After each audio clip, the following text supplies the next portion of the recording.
And the record begins with a song of rebellion.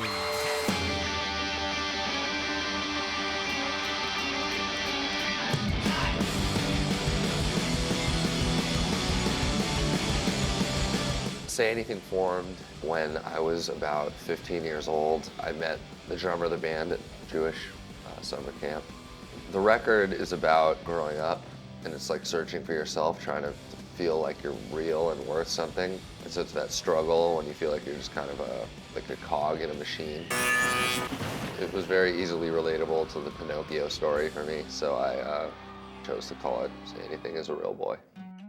And we came up with a concept of doing a like very loosely autobiographical story for the record, and to have it be like a rock opera based upon like a kid who's in a band and he's one day blessed with this power to like burst forth in song wherever he is and have it be like the most honest, cathartic music that could ever exist. It ended up being that there were too many songs and we didn't have enough of a budget to actually follow through with it, but you know, it still has that sort of a Broadway feel to it. I'm a pretty heavy control freak when it comes to like my music. I played everything except for the drums on the record. I played keyboards and bass and guitar. It's like hard for me to explain sometimes to people like what I want them to do exactly, so I just have to do it myself. I don't know what I want. I don't know what I want. The concept was to sort of make fun of being overtly sexual, and it's sort of a tongue-in-cheek song. I called her on the phone and she touched herself. She touched herself. She touched herself. I think the person who gets the most flack in the video is probably Justin Timberlake.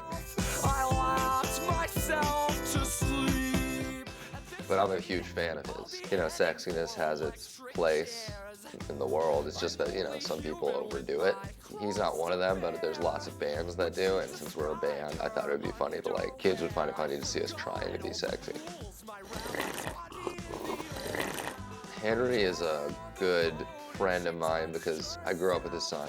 And Henry's been helping me and encouraging me and coming to our shows for like years, since I was like 17 or 18 years old. And he's one of the nicest dudes ever. And like, as soon as I thought about it, I was like, he'll do it.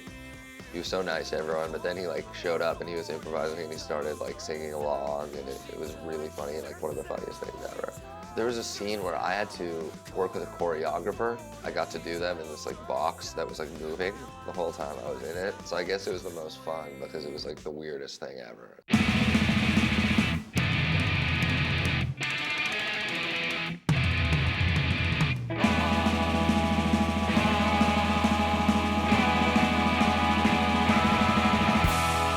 Concept for the video for Alive for Glory of Love, it was basically about a couple of kids sneaking out at summer camp to like meet up and you know, smooch and stuff like that, the way that everyone did when you're little. And then, you know, there turns out to be a huge group of kids out there, and we're playing for them, and we envisioned it being a little bit more hardcore, but here it is anyway.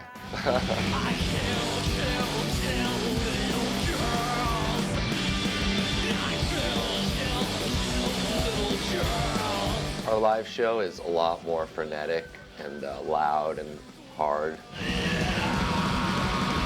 Whenever I would go to shows, or whenever I do go to shows, I always appreciate bands that put a lot of energy into their performance. I mean, we happen to run around and rock out like really hard. The energy bouncing off everyone is just insane at these shows. But I think it's probably the coolest thing I've ever done.